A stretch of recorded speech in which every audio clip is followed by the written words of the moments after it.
Hello friends, मैं Vikesh sir इस video में आपको आरआरबी टेक्नीशियन का जो एग्ज़ाम होने वाला है 2024 में, इसके लिए मैं छठा सेट लेकर के आया हूँ। इसके पहले 5 सेट हमने अपलोड कर दिया है। अगर आपने उसको नहीं देखा है तो देख लीजिएगा। देखिए, एग्ज़ाम से पहले जो है प्रीवियस ईयर क्वेश्चन को देखना बहुत ही ज़रूरी होता है, क्योंकि जब आप प्रीवियस ईयर के क्वेश्चन को देखते हैं तो आपको इतना आइडिया लग जाता है कि आप जो एग्ज़ाम देने वाले हैं उसमें किस तरह के क्वेश्चंस पूछे जा रहे हैं, आपको क्या जानकारी है और क्या जानकारी नहीं है। जो चीज़ आपको जानकारी नहीं है, अगर आप उस पर मेहनत करेंगे या फिर जो टॉपिक आपका कमज़ोर है उस पर आप मेहनत करेंगे तो बहुत ही अच्छे नंबर आप ला सकते हैं। इसलिए जितना हो सके उतना जो है प्रीवियस ईयर क्वेश्चंस को देखिए। आगे भी मैं ऐसा वीडियो लाते रहूँगा, इसलिए जो लोग चैनल पे पहली बार आए हैं वो लोग चैनल को अभी सब्सक्राइब कर लीजिए, ताकि जब मैं नेक्स्ट टाइम वीडियो अपलोड करूँगा तो वीडियो सबसे पहले आप तक पहुँच सके। अब चलिए स्टार्ट करते हैं और देखते हैं कि करके सभी क्वेश्चंस को। थोड़ा देर में ये आपको जूम हो जाएगा, 2 सेकंड लगेगा।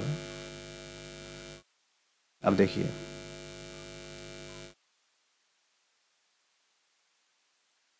ये एक चीज़ और आप समझ लीजिए, ये जो पीडीएफ आपको दिख रहा है, जैसे कि 51 नंबर क्वेश्चन दिख रहा है, तो इस पीडीएफ में टोटल 75 क्वेश्चन है। तो इस 75 क्वेश्चन में से हमने क्वेश्चन नंबर 1 से लेकर के 50 तक के सभी क्वेश्चन को हमने प्रीवियस 2 वीडियो में, पहले जो 2 वीडियो डाले हैं सेट नंबर 4 और 5, उसमें हमने जो है बता दिया है। अगर आपने उसको नहीं देखा है तो देख लीजिएगा। आज हम क्वेश्चन नंबर 51 से लेकर के 75 तक के सभी क्वेश्चंस को देखेंगे। इसमें मैथ रीजनिंग के ज़्यादा क्वेश्चन है, जीके जीएस का आपको कम ही क्वेश्चन देखने को मिलेंगे। ठीक है, इस वीडियो को ध्यान से देखिए। अब चलिए स्टार्ट करते हैं और देखते हैं कि करके सभी क्वेश्चंस को देखिए। जो क्वेश्चन नंबर 51 कहता है, क्या देखिए, देखने में आपको ऐसा लग रहा है मतलब कि जीके का क्वेश्चन, बट जीके का नहीं है, रीजनिंग का ही क्वेश्चन है। कह रहा है बैंक में हमेशा होता है, बैंक जो होता है वो उसमें हमेशा क्या होता है। तो देखिए, उसमें मैनेजर रहे नहीं रहे कोई फ़र्क नहीं पड़ता है, एटीएम रहे नहीं रहे कोई फ़र्क नहीं पड़ता है, लेकिन अकाउंट होल्डर यानी कि खाता धारक होना चाहिए। खाता धारक मतलब हम और आप हो गए, जैसे एसबीआई में या फिर बैंक ऑफ इंडिया, फिर किसी भी बैंक में जाकर जो खाता खुलवाते हैं तो हम लोग क्या हुए, अकाउंट होल्डर हुए। तो हर बैंक में अकाउंट होल्डर का होना ज़रूरी है, इसलिए इसमें अकाउंट होल्डर आपका आंसर हो जाएगा। नेक्स्ट क्वेश्चन को देखिए। देखिए, जो नेक्स्ट क्वेश्चन है वो केमिस्ट्री का है। इसमें क्या कह रहा है कि C6H12H14 C6H14 जो है यानी कि H14 का सूत्र डैश हाइड्रोकार्बन दर्शाता है। तो देखिए, यहाँ पर जो जब कार्बन की संख्या 6 है, जब कार्बन की संख्या यहाँ पे कितना दिया हुआ है, 6 दिया हुआ है, और यहाँ पे हाइड्रोजन की संख्या कितनी दी हुई है, 14 दिया हुआ है। हाइड्रोजन की संख्या कितनी दी हुई है, 14 दी हुई है। तो यहाँ से हम सोचेंगे कि आखिर इसमें कौन सा फार्मूला लगा है। तो देखिए, एक एल्केन का फार्मूला होता है CnH2n और +2, वही फार्मूला इसमें लगा है। अब इसमें देखिए सी के जगह पे कितना है, बोलिए। सी के जगह पे 6 है, सी की जगह पे कितना है, 6 है। तो यहाँ पे सी तो ऐसे ही, सॉरी मैंने कार्बन कितना, कार्बन की जगह पे एन की जगह पे सॉरी कितना है, 6 है। इसका मतलब है कि कार्बन की संख्या इसमें 6 है, तो सी 6 हमने लिख दिया। अब एच पर जाइएगा तो यहाँ पे 2 इंटू एन का मान 6 और +2, तो कितना आ जाएगा, C6 और H 2 छक 12 2 14, तो H14। तो ये जो फार्मूला आपको दिख रहा है, तो ये किसका फार्मूला है, ये जो आपको दिख रहा है ये एल्केन का फार्मूला है। तो आपका एल्केन टाइप में जो भी ऑप्शन दिया होगा वही आंसर होगा। जैसे ये हेप्टाइन दिया है तो हेप्टाइन तो होगा नहीं, ठीक है, हेप्टाइन होगा नहीं, हेक्सीन होगा नहीं, क्योंकि ये एल्केन का फार्मूला है। किसका है, एल्केन का है। तो एल्केन टाइप में जो दिया होगा वही इसका आंसर होगा। अब देखिए, और भी ऑप्शंस होंगे नीचे, उनको भी फटाफट हम देख लेते हैं। तीसरा नंबर ऑप्शन है वो है हेक्साइन, तो ये भी नहीं होगा, लेकिन हेक्सेन ये हो जाएगा, क्योंकि एल्केन, देखिए बोलने में ही एल्केन हेक्सेन एक जैसा लग रहा है ना, इसीलिए हेक्सेन इसका आंसर हो जाएगा। ठीक है, नेक्स्ट क्वेश्चन को देखिए। क्वेश्चन नंबर 53 क्या कह रहा है, थोड़ा सा इसको 3 को ध्यान से आप देखिए। क्या कह रहे हैं, दी गई मदों के समूह के लिए सबसे उपयुक्त शब्द को चुनना है। तो ये जो आपको 3 यहाँ पे फिगर दिख रहा है, इससे आपको क्या ज्ञात होता है कि ये मैथ है, शीर्षक है, विश्लेषणात्मक है, एनालिसिस के लिए है, या फिर ग्राफ के लिए है। तो एनालिटिक्स या विश्लेषणात्मक इसका सही आंसर हो जाएगा। ठीक है, नेक्स्ट क्वेश्चन को देखिए। अब जो नेक्स्ट क्वेश्चन हमारा है, इसमें क्या कह रहा है, इसको ध्यान से देखें। चलिए क्वेश्चन को देखिए क्या कह रहा है कथन इस 16 क्वेश्चन है। कथन कह रहा है कि ट्रैफिक बोर्ड पर लिखा है गति आनंद देती है परंतु जान ले लेती है। यानी कि अगर आप तेज़ गति से जा रहे हैं तो आपको शुरू में तो आनंद आएगा, लेकिन ये जान भी ले सकती है। तो इसके लिए धारणाएं क्या क्या है, तेज ड्राइव करें और रोमांचक का अनुभव करें। नहीं, ट्रैफिक बोर्ड पे लिखा है मतलब आपको जो है क्या दिया जा रहा है, एक निर्देश दिया जा रहा है और निर्देश सही होता है। तो ये क्या है, गलत बोल रहा है कि तेज ड्राइव करें और रोमांच का अनुभव करें। नहीं, कह रहे हैं कि रोमांच नहीं लीजिए, नहीं तो क्या हो जाएगी, आपकी जान चली जाएगी। तेज ड्राइविंग करने पर भारी दंड लगेगा। दंड की भी बात कहीं नहीं कही गई है, इसलिए ये भी गलत हो जाएगा। तो इसमें दोनों ही ऑप्शन क्या हो जाएंगे, गलत हो जाएंगे। मतलब निष्कर्ष जो 2 है, 1 और 2 दोनों ही क्या हो जाएंगे, गलत हो जाएंगे। तो इसका आंसर जो है न तो धारणा 1 न ही धारणा 2 अंतर्निहित है, हो जाएगा। ठीक है, नेक्स्ट क्वेश्चन को देखिए जो नेक्स्ट क्वेश्चन है इसमें क्या कह रहा है, इसको ध्यान से देखिए।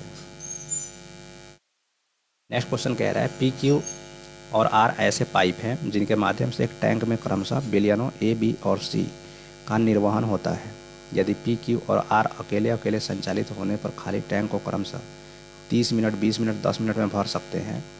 जब टैंक खाली होता है और सभी 3 पाइप खोल दिए जाते हैं तो 3 मिनट बाद टैंक में विलयन सी का अनुपात क्या होगा। तो देखिए तीनों मतलब पाइप अगर अलग अलग काम कर रहा है तो 30, 20 और 10 मिनट ले रहा है। तो इसको बनाने का आसान तरीके कि पहले आप क्या करें, इस 30, 20 और 10 का आप एलसीएम ले लें। इसका एलसीएम लेंगे तो कितना आएगा, 60 आएगा। भाग कर दीजिए तो 30 दूना 60, 20 दूना 40, 10 छक 60, 30 दूना 60, 20 तियाँ 60, ये 3 होगा यहाँ। ठीक है, 20 तियाँ 60 और यहाँ पे 10 छक 60। तो अब अगर ये तीनों मिल रहे हैं तो एक बार में कितना यूनिट काम करेंगे, तीनों मिलेंगे तो 2, 3, 5 और 6, 11 यूनिट काम करेंगे। ठीक है, लेकिन पूछा है किसका, सी के बारे में। सिर्फ ये ए का मान है, ये बी का है और ये सी का है। तो सी जो है 1 मिनट में कितना, मतलब जैसे मान लीजिए कि टंकी की क्षमता 60 लीटर है तो सी 1 मिनट में कितना लीटर भर सकता है, 6 लीटर। तो सी के बारे में पूछा है तो सी 1 मिनट में कितना भर सकता है, 6 लीटर। तो 6 लिख देंगे, 6/11 इसका आंसर हो जाएगा, ऑप्शन नंबर 3। नेक्स्ट क्वेश्चन को देखिए।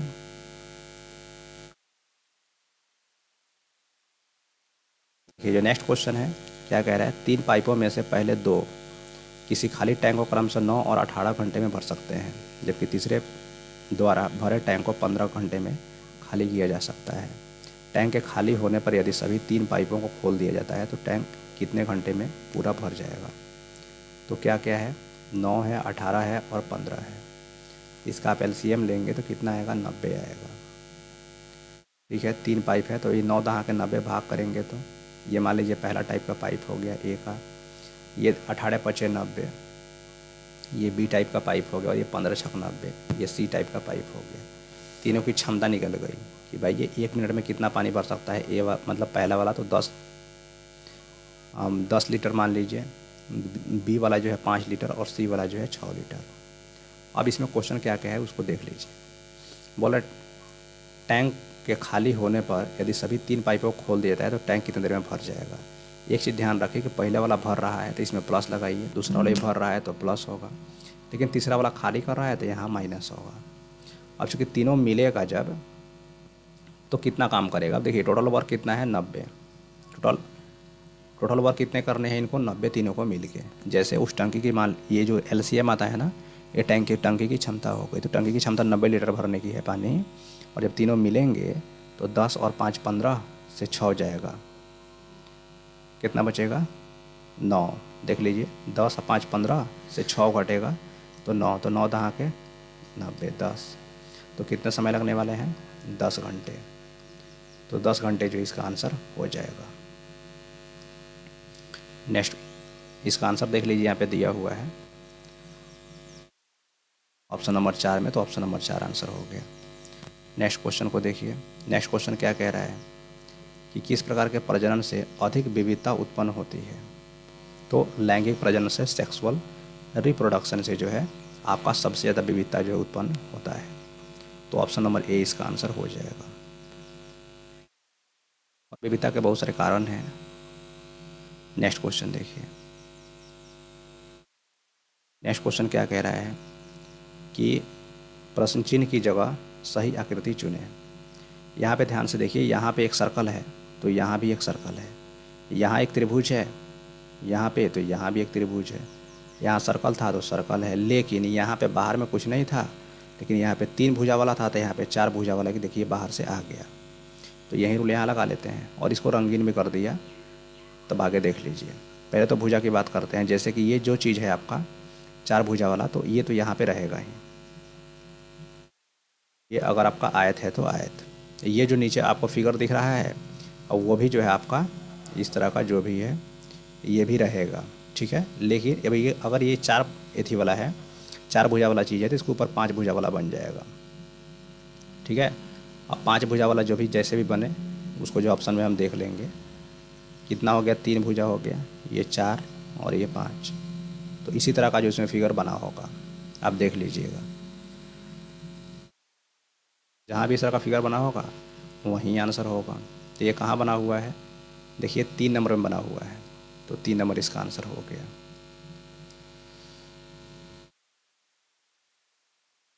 देखिए यहाँ पे ऑप्शन में भी 3 नंबर दिया हुआ है। ये जो आपको दिख रहा है 3 नंबर वाला, इसी को हम ऊपर से बनाया है, इसको नीचे से बनाया है, बट 5 भुजाएं हैं। देखिए ये आपका रेक्टेंगल है, यहाँ पे वो फिगर है और यहाँ पे 5 भुजा वाला एक आ गया। तो ऑप्शन नंबर 3 मतलब 3 आंसर होगा इसका। इसमें से इसमें ऑप्शन की बात करें तो 4 नंबर सही आंसर है। नेक्स्ट क्वेश्चन को देखिए। कह रहा है कि कौन सा घोल इन सभी में सबसे अम्लीय है, सबसे ज़्यादा अम्लीय कौन होगा। तो देखिए सबसे ज़्यादा अम्लीय वाला, तो पहले इसका आप तरीका को समझ लीजिए, कैसे पहचानते हैं कौन ज़्यादा अम्लीय है कौन ज़्यादा क्षारीय है। तो ये देखिए यहाँ पे आपका क्या हो गया, 7 हो गया। तो 0 से लेकर के 7 तक जो होता है वो क्या होता है, आपका अम्लीय होता है, ठीक है। 7 जो होता है ये न्यूट्रल होता है, और 7 से अधिक जो होता है वो क्या होता है, आपका क्षारीय होता है। तो अम्लीयता किधर बढ़ेगी, 7 से घटते क्रम में जितना जाएंगे उतना। तो पीएच मान 0 वाला घोल, 1 वाला घोल, 7 वाला घोल, 6 वाला। देखिए 7 से 7 तो होगा नहीं क्योंकि ये तो अम्ल है नहीं। रहा बात 1, 6 और 0 में, तो बताए हैं कि 7 से घटते क्रम में जितना आगे बढ़ेंगे उतना ही अम्लीयता क्या होती जाएगी, घटती जाएगी। इसलिए ऑप्शन नंबर 1 इसका सही आंसर हो जाएगा। तो ये रीजन के साथ हमने आपको बता दिया। नेक्स्ट क्वेश्चन को देखिए। नेक्स्ट क्वेश्चन कहता है कि 60 से 84 का मतलब 6084 का वर्गमूल कितना है। इसके लिए ट्रिक आपको बताए थे प्रीवियस वीडियो में। ट्रिक्स आप इसको निकालें तुरंत निकल जाएगा। आप बड़ी कम टाइम में आप बहुत ही सटीक आंसर निकाल सकते हैं। देखिए कैसे, इकाई अंक पे 4 है, तो आप सोचिए किसका किसका स्क्वायर करने पे 1 से लेकर 9 तक में इकाई अंक 4 आएगा। तो 2 और 8 का, 2 का स्क्वायर करेंगे तो ये 4 आएगा, 8 का स्क्वायर करेंगे तो ये इकाई अंक 64 आएगा, यानी कि 4 आएगा। अब इतना जैसे ही लिखे तो यहाँ से 2 अंक क्या हो जाएंगे, आपके कट जाएंगे। बचे कितने, 60। 60 के जस्ट नीचे किसका स्क्वायर होता है, 7 का, तो आप 7 लिख दें। 7 में एक स्टेप बढ़ाइए, गुना कीजिए, 7 8 56। अब 56 से ये नंबर बड़ा है कि छोटा है, बड़ा है, तो यहाँ दोनों में से बड़ा का उठा कर रख दीजिए, तो 78 इसका आंसर हो जाएगा, ठीक है। इस तरह का क्वेश्चन 3 जो है हम बता चुके हैं। इसके पहले वाले सेट में था क्वेश्चन जो बताए थे, उसमें भी और इसमें भी आपको देखने को मिल गया। पहले वाले में 2 को था, इसमें भी 1 को, 3 क्वेश्चन इस तरह का हो गया। चलिए नेक्स्ट क्वेश्चन देखिए। कथन निष्कर्ष वाला है, बोल रहा है कक्षा में छात्रों की कुल संख्या हमको कितनी है ये बताना है। इसके लिए कथन दिए गए हैं। क्या कथन है कि श्री एक्स का रैंक कक्षा में ऊपर से 15वां है और श्री एक्स का रैंक नीचे से 26वां है। तो निकलिए जाएगा, दोनों को जोड़ देंगे, 26 15 कितना होता है, 41। 41 से 1 हटा देंगे, 40 विद्यार्थी हो गए। तो इसमें हमको किसकी किसकी यूज पड़ा, दोनों का ज़रूरत पड़ा। तो अब ये आपसे पूछ रहा है, हालांकि ये निकालना नहीं था, हम निकाल दिए हैं। वो पूछ रहा है कि इस चीज़ को निकालने के लिए कक्षा में कितने विद्यार्थी, इसको निकालने के लिए कौन कौन ज़रूरत है। तब प्रश्न का उत्तर देने के लिए या तो 1 या 2 पर्याप्त है, नहीं, दोनों को ज़रूरत पड़ा है, दोनों की ज़रूरत पड़ा है ना। तो हम क्या बोलेंगे, सीधे दोनों को बोल देते हैं, दोनों की ज़रूरत पड़ा है। तो इसलिए इसका आंसर क्या हो जाएगा, यह ऑप्शन नंबर 4। प्रश्न का उत्तर देने के लिए 1 और 2 दोनों मिलकर पर्याप्त है। ठीक है, नेक्स्ट क्वेश्चन को देखिए। 62 नंबर क्या कह रहा है कि यदि समीकरण x² प्लस के एक्स प्लस के बराबर 0 है, के मूल आवर्ती हैं, तो के का मान निम्नलिखित में से क्या होगा। एक इस क्वेश्चन को आप लोग खुद से कर लीजिएगा। नेक्स्ट क्वेश्चन को देखते हैं। नेक्स्ट क्वेश्चन क्या कह रहा है कि 1 से 100 दोनों सम्मिलित तक सभी संख्याओं का योग निकालना है। तो देखिए, जो लगातार संख्याएं हैं, जैसे कि 1 है ना, +2 +3 plus dash dash dash dash 100 तक दिया है। अगर इनका हमको योग निकालना है तो बड़ी आसान है। इसका एक फार्मूला होता है कि n इंटू n प्लस 1/2 आप इस पर रख दें। n का मतलब सबसे लास्ट नंबर होता है, तो 100 आप गुना 100 n प्लस 1 मतलब 100 प्लस 1 1 सब 1 आप बटा 2 से काटिएगा 50, आप गुना कर दीजिए। तो 50 जीरो मैंने 50 में 1 से करेंगे तो 50 के जीरो हासिल 5, 50 जीरो जीरो तो 5, अब 50 से कम 50, तो 50 50 इसका आंसर आ गया। ऑप्शन नंबर 2 में दिया है, तो ऑप्शन नंबर 2 आंसर होगा। नेक्स्ट क्वेश्चन को देखिए। क्वेश्चन क्या कह रहा है कि दिल्ली जो है डैश नदी के तट पर अवस्थित, दिल्ली जो है यमुना नदी के तट पर स्थित है। ठीक है, चलिए, जैसे पटना जो गंगा नदी के तट पर है, वैसे ही दिल्ली जो है यमुना नदी के तट पर है। नेक्स्ट क्वेश्चन क्या कह रहा है, किसी एक सेल में समायोजित किए जा सकने वाले इलेक्ट्रॉन की अधिकतम संख्या किस सूत्र पर निर्भर करती है। तो इसके लिए एक 2n² फार्मूला होता है। तो किसी एक सेल में समायोजित किए जा सकने वाले इलेक्ट्रॉन की अधिकतम संख्या के लिए फार्मूला क्या होता है, 2n²। पहले जब आप 1 रखेंगे n, तो ये क्या हो जाएगा, 2 इंटू 1 का स्क्वायर बराबर 2। 2 रखेंगे तो 2 दूना 4 दूना 8, और 3 रखेंगे 3 3 9 दूना 18, 4 रखेंगे 4 जगह 16 दूना 32। तो यही तो होता है 2 8 18 32। तो ये किसका मान होता है। चलिए, फिलहाल जो क्वेश्चन पूछा गया खाली उसका आंसर 2n² है। नेक्स्ट क्वेश्चन देखिए, जो नेक्स्ट क्वेश्चन है ये आपका कौन सा प्रसिद्ध भारतीय अर्थशास्त्री राजनीति में शामिल हो गया था और अब पश्चिम बंगाल सरकार के वित्त वाणिज्य और उद्योग मंत्री। देखिए, करंट का क्वेश्चन है 2018 का, जो आपके एग्जाम में बिल्कुल नहीं आएगा, तब इसको पढ़ें ही नहीं, फालतू चीज़ पढ़ के कोई फ़ायदा नहीं है। जो काम की चीज़ है सिर्फ वहीं पढ़ें। नेक्स्ट क्वेश्चन क्या कह रहा है, अगर किसी चालक का प्रतिरोध आधा कर दिया जाए तो इसका उसमें प्रभाव क्या हो जाएगा। तो अगर चालक का प्रतिरोध आप आधा कर रहे हैं तो इसका उसमें प्रभाव क्या हो जाएगा, आधा हो जाएगा। तो ऑप्शन नंबर ए आंसर हो गया। नेक्स्ट क्वेश्चन देखिए। चलिए, 68 नंबर को आप लोग खुद से कर लीजिएगा। नेक्स्ट क्वेश्चन देखते हैं। नेक्स्ट क्वेश्चन क्या कह रहे हैं, इसको ध्यान से देखें। कह रहा है, जब 21 न्यूटन के एक बल को 3 किलोग्राम द्रव्यमान वाली वस्तु पर लगाया जाता है तो उत्पन्न त्वरण का मान कितना हो, त्वरण कितना होगा। देखिए, फार्मूला होता है, क्या फार्मूला होता है, F बराबर m ए। बल बराबर F बराबर m ए, यानी कि बल बराबर मास गुना द्रव्यमान गुना त्वरण। बल बराबर द्रव्यमान गुना त्वरण, इसी पर रख देते हैं। बल दिया हुआ है 21 न्यूटन, मास जो इसका 3 किलोग्राम दिया हुआ है, एक्सलेशन नहीं पता है तो रहने दीजिए। 3 सतह 21, इसका त्वरण कितना आ गया, ये बराबर 7 आ गया। और त्वरण का मात्रा क्या होता है, तो मीटर पर सेकेंड स्क्वायर होता है, इसलिए 7 मीटर पर सेकेंड स्क्वायर इसका आंसर हो जाएगा। जो ऑप्शन नंबर 2 में दिया है, तो ऑप्शन नंबर 2 आंसर होगा। नेक्स्ट क्वेश्चन देखिए क्या कह रहा है। और वैट शामिल करने पर एक टेलीविज़न का मूल्य 14,000 रुपये हो जाता है। यदि वैट का दर 12% है तो टेलीविज़न का मूल कीमत क्या है? तो टेलीविज़न का मूल कीमत मान लेते हैं 100 रुपया है और इस पर वैट जो है 12% है। तो सर देखिए, परसेंटेज में जब भी वृद्धि करना होगा तो 100 में जोड़ देते हैं, घटाना होगा 100 से घटा देते हैं। इसमें 12% टैक्स वैट है तो 100 में 12 जुड़ाते 112% हो गया जो मेन मूल्य था उसका, और ये बढ़ होकर कितना हो गया है? 14,000 रुपया हो चुका है। सॉल्व कीजिए, आंसर आ जाएगा। 4 से काटिएगा 4 दूना 8, 4 8 32, 4 से काटिएगा 25 मतलब 14 से काटिएगा 14 कम 14 और 14 दूनी 28, 2 से काटिएगा तो ये 500 हो जाएगा। अब x का वैल्यू कितना हो जाएगा? अब x का वैल्यू देखिए 25 इधर भागा में उधर जाएगा तो गुना में हो जाएगा, तो 25 से 500 में क्या हो जाएगा? गुना हो जाएगा। तो 25 25 कितना होता है? 125, और ये डबल जीरो था, डबल जीरो आप यहाँ पे लिखते हैं तो कितना हो गया? 12,500। ये कुछ नहीं है तो 12,500 इसका आंसर हो जाएगा। ठीक है, देखिए यहाँ पे थोड़ा सा दिख रहा है ऑप्शन नंबर 3 में 12,500, तो यही इसका आंसर होगा। तो आप पहुँचते हैं तो आप देख लीजिएगा, देखिए यहाँ पे 12,500 दिख रहा है। चलिए नेक्स्ट क्वेश्चन देखिए। डैश पौधों का नर प्रजनन अंग है। तो ये पुंकेसर जो होता है ये क्या होता है? पौधे का नर प्रजनन अंग होता है। नेक्स्ट क्वेश्चन क्या कह रहा है?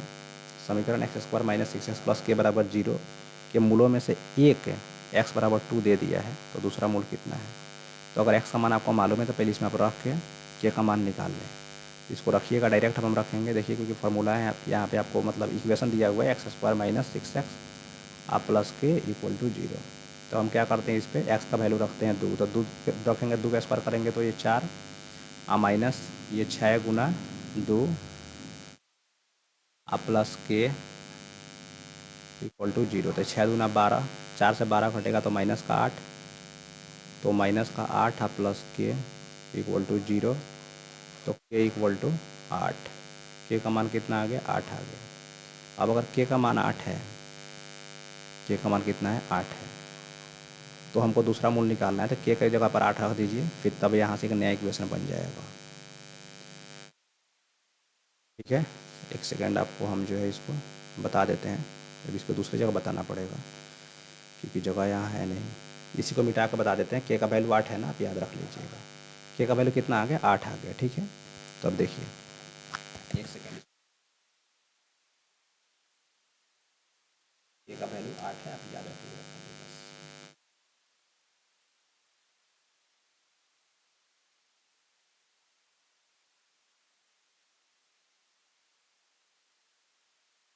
k का वैल्यू 8 था। अब हमारा इक्वेशन जो है ऐसे ही रहेगा, क्या रहेगा? x² - 6x, k का जगह पर 8 = 0। 8 का ऐसा फैक्टर तोड़िए जिसको जोड़ने घटाने पे 6 आ जाए, तो 4 दूनी 8, x² - 4x - 2x प्लस 4 और 2 कितने हो गए? 6, और 4 दूना कितना हो गया? 8।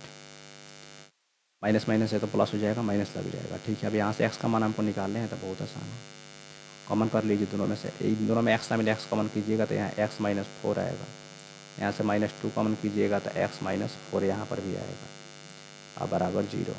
तो x का मान 1 हो जाएगा, ये 1 हो जाएगा x - 2, और 1 हो जाएगा x - 4, तो ये क्या हो जाएंगे? बराबर 0। तो फिर से आगे, तो x का मान देखिए, अब x का मान निकालेंगे तो यहाँ पे 2 मान आएगा, एक तो आएगा माइनस में 2 उधर जाएगा तो प्लस में हो जाएगा, तो प्लस का 2।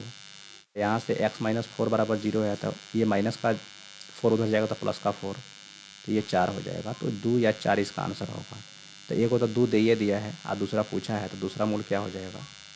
4 हो जाएगा। दूसरा मूल क्या हो जाएगा? 4, यानी कि ऑप्शन नंबर 1 इसका सही आंसर हो जाएगा। ठीक है, चलिए नेक्स्ट क्वेश्चन को देखते हैं।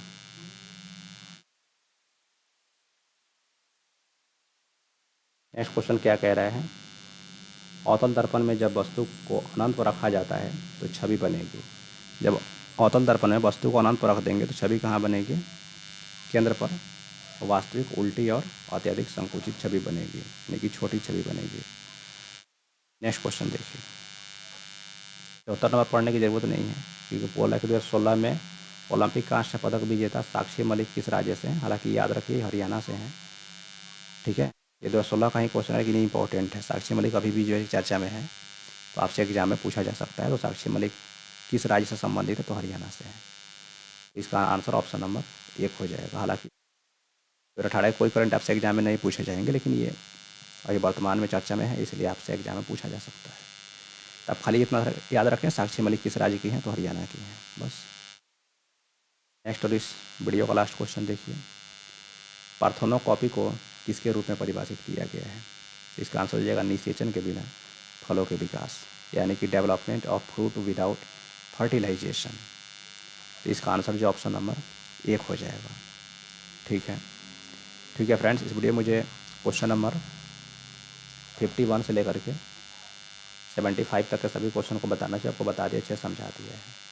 उम्मीद करते हैं आप सारे क्वेश्चन को समझ गए और वीडियो आपको पसंद आया होगा। अगर आपको वीडियो पसंद आया तो वीडियो के बाद लाइक कर दीजिए, चैनल को सब्सक्राइब कर लीजिए।